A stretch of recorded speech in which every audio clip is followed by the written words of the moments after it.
Hello, very good afternoon, dear students. So let's start our Indian economy question series. The next question is question number 32 because we have already discussed 31 questions with you, and I hope you all people have done your work and you have updated all the matter in your notes. तो ठीक है, चलिए आप question number 32 हम लोग करते हैं। तो देखिए अभी तक इसके पहले के जो 3-4 क्वेश्चन थे, क्वेश्चन नंबर 29, 30 एंड 31, 3 क्वेश्चंस, इसमें हम न्यू इकोनॉमी यानी कि जिसे हम इंडस्ट्रियल रिवोल्यूशन 4.0 भी कहते हैं या इंडस्ट्री 4.0 भी कहते हैं, तो हम न्यू इकोनॉमी के बारे में जान रहे थे कि न्यू इकोनॉमी बेसिकली क्या है। इंडस्ट्रियल रिवोल्यूशन 4.0 है, मतलब औद्योगिक, मतलब अगर हम इसको मोटे रूप में कहें कि चौथी औद्योगिक क्रांति है ना, फोर्थ इंडस्ट्रियल रिवोल्यूशन, तो उसके बारे में पढ़ रहे थे। इसका मतलब इसके पहले 3 इंडस्ट्रियल रिवोल्यूशन, 3 औद्योगिक क्रांतियां हो चुकी हैं। तो इस क्वेश्चन में थोड़ा सा हम जो प्रीवियस वाली जो इंडस्ट्रियल रिवोल्यूशन है उनमें क्या था, अभी तक आपने इसमें ये जाना कि इंडस्ट्रियल रिवोल्यूशन 4.0 क्या है, इसमें क्या ऐसी चीज़ें हैं जो इसको हम इंडस्ट्रियल रिवोल्यूशन 4.0 कहते हैं, इसमें क्या डिफरेंस है पिछले वाले से। तो थोड़ा सा हम पिछले वाले के बारे में जानेंगे इस क्वेश्चन में। तो चलिए देखते हैं question number 32। Consider the following statements, निम्नलिखित कथनों पर ध्यान दीजिए। Mechanisation, statement number first, mechanisation, steam and water power are considered under first industrial revolution. यानी कि ये स्टेटमेंट आपका कह रहा है कि जो प्रथम औद्योगिक क्रांति थी उसमें क्या था आपका, उसमें क्या हुआ था, मशीनीकरण हुआ था, है ना। और स्टीम मतलब भाप और वाटर मतलब जल, यानी भाप और जल शक्ति, यानी कि जैसे फोर्थ इंडस्ट्रियल रिवोल्यूशन में आपका क्या है, साइबर फिजिकल सिस्टम है ना, उसी तरीके से आपकी प्रथम औद्योगिक क्रांति में मशीनीकरण हुआ था, यानी मशीनों का दौर आया था, काम मशीनों से होने लगा था, बड़ी बड़ी फैक्ट्रियाँ लगने लगी थी, और जो है आपकी एनर्जी के लिए हमने स्टीम एंड वाटर पावर का यूज़ किया था। तो ये स्टेटमेंट आपका ये कह रहा है कि पहली औद्योगिक क्रांति में मशीनीकरण, भाप और जल पावर का प्रयोग किया गया था। सेकेंड स्टेटमेंट आपका है, second industrial revolution included mass production using electric power. द्वितीय औद्योगिक क्रांति में बड़े पैमाने पर उत्पादन किया गया, मास प्रोडक्शन। क्या किया गया आपका, मास प्रोडक्शन, यानी कि भारी उत्पादन, भारी मात्रा में उत्पादन, भारी मात्रा में उत्पादन। तो दूसरी औद्योगिक क्रांति में, सेकेंड इंडस्ट्रियल रिवोल्यूशन में भारी मात्रा में उत्पादन, मास प्रोडक्शन किया गया, किसे यूज करके, इलेक्ट्रिक पावर, विद्युत शक्ति को यूज किया गया।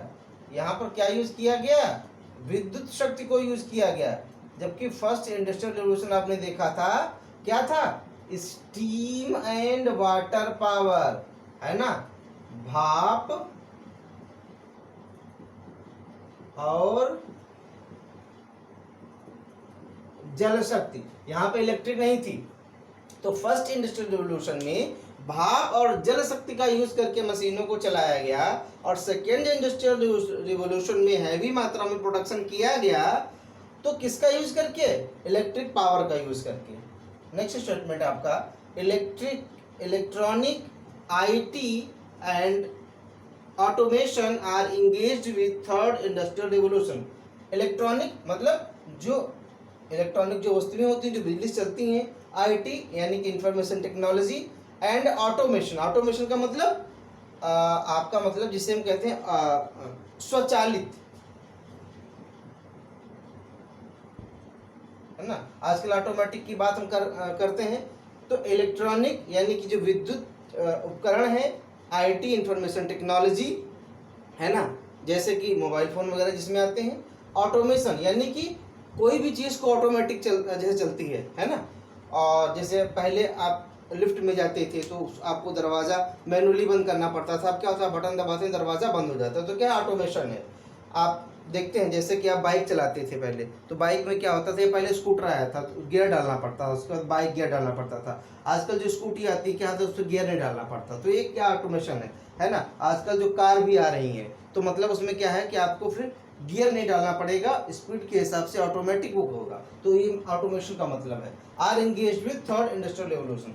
तृतीय औद्योगिक क्रांति में क्या हुआ, इलेक्ट्रॉनिक उपकरणों का यूज, इंफॉर्मेशन यानी सूचना तकनीक, आईटी का मतलब क्या हुआ यहाँ पे, इंफॉर्मेशन टेक्नोलॉजी, सूचना तकनीक, एंड ऑटोमेशन, स्वचालन, ये तीसरी औद्योगिक क्रांति में हुआ। तीसरी औद्योगिक क्रांति में क्या हुआ, विद्युत उपकरण, सूचना तकनीक और आपके ऑटोमेशन का प्रयोग किया गया।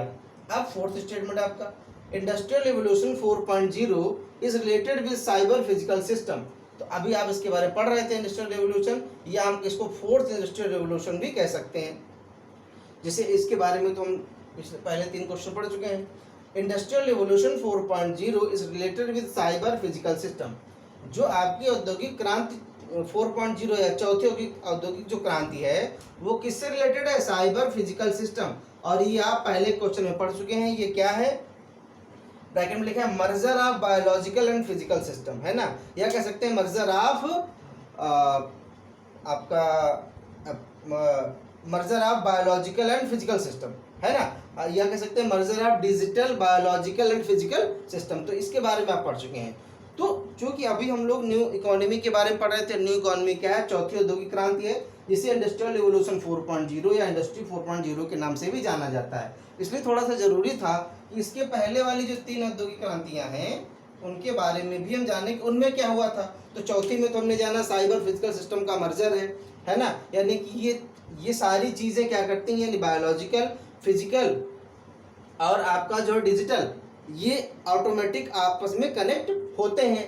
तो ये तो चौथे में हो गया था, लेकिन फिर पहला, दूसरे, तीसरे में क्या था, तो पहले में था कि मशीनीकरण हुआ था और भाप और जल शक्ति का प्रयोग किया गया। दूसरी में क्या हुआ, भारी मात्रा में या भारी पैमाने पे उत्पादन किया गया, लेकिन किसका यूज करके, विद्युत शक्ति का, इलेक्ट्रिक पावर का यूज करके। तृतीय औद्योगिक क्रांति में क्या हुआ था, इलेक्ट्रॉनिक उपकरणों का उत्पादन हुआ और सूचना तकनीकी को बढ़ावा मिला और ऑटोमेशन को बढ़ावा मिला। और चौथे औद्योगिक क्रांति में आप जानते हैं साइबर फिजिकल सिस्टम हम लोग यूज कर रहे हैं, ऑटोमेटिक। इसमें क्या स्मार्ट फैक्ट्रीज हैं या इंटेलिजेंट फैक्ट्रीज हैं, है ना। ऐसा क्यों है, क्योंकि merger of cyber physical system के कारण। तो ये चीज आप समझ गए होंगे। तो आपका जो पहला स्टेटमेंट है ये भी सही है, दूसरा भी ये भी सही है, तीसरा ये भी सही है और चौथा पहले से ही जानते पड़ चुके हैं। तो आपके which of the above statements is are right, उपयुक्त कथनों में से कौन सा या कौन से कथन सत्य हैं। तो पहला है ओनली 1 केवल 1, दूसरा है ओनली 2 एंड 3 केवल 2 और 3, तीसरा है ओनली 4 केवल 4 और चौथा है 1 2 3 4। तो ये आपके सारे के सारे सही, इसलिए आपका ऑप्शन नंबर डी आपका सही हो जाएगा, ठीक है। तो इस तरीके से ये आपका जो है पूरा का पूरा जो है आपने इंडस्ट्रियल रिवोल्यूशन के बारे में पिछले 4 क्वेश्चन में पढ़ा, 29, 30, 31 एंड 32। तो 4 क्वेश्चन आपने इंडस्ट्रियल रिवोल्यूशन के बारे में पढ़े पहले से लेके चौथे तक। तो अब आपको पता चल गया कि पहले से लेके चौथे तक इंडस्ट्रियल रिवोल्यूशन में क्या क्या चेंज हुए, ठीक है। तो आप इसको जो है अपने नोट्स में अपडेट कर लीजिए और जो है अपनी पढ़ाई को आगे जारी रखिए। और जैसा कि हमने आपको बताया कि आप हमें यूट्यूब चैनल पे पढ़ रहे हैं, आप हमें फेसबुक पे फॉलो कर सकते हैं, आप हमारे टेलीग्राम चैनल को ज्वाइन कर सकते हैं, है ना, और आप हमारे व्हाट्सएप ग्रुप को भी ज्वाइन कर सकते हैं। तो यहाँ आप जो है अभी हमारे साथ में जो है यहाँ पे आप भारतीय अर्थव्यवस्था और इकोलॉजी एंड एनवायरनमेंट की क्लासेस आपको मिल रही हैं। आपको जो है इंडियन पॉलिटी यानी कि भारतीय राज्यव्यवस्था word study with Praphul PRAPHUL, तो यहाँ पे आपको 2 सब्जेक्ट्स की क्लासेस मिल रही हैं, आपकी इंडियन इकोनॉमी और आपकी ecology and environment. Word study with Prafull channel पे आपको प्रफुल्ल सर के द्वारा भारतीय इंडियन पॉलिटी यानी भारतीय राज्य व्यवस्था और ज्योग्राफी यानी भूगोल का अध्ययन कराया जाएगा।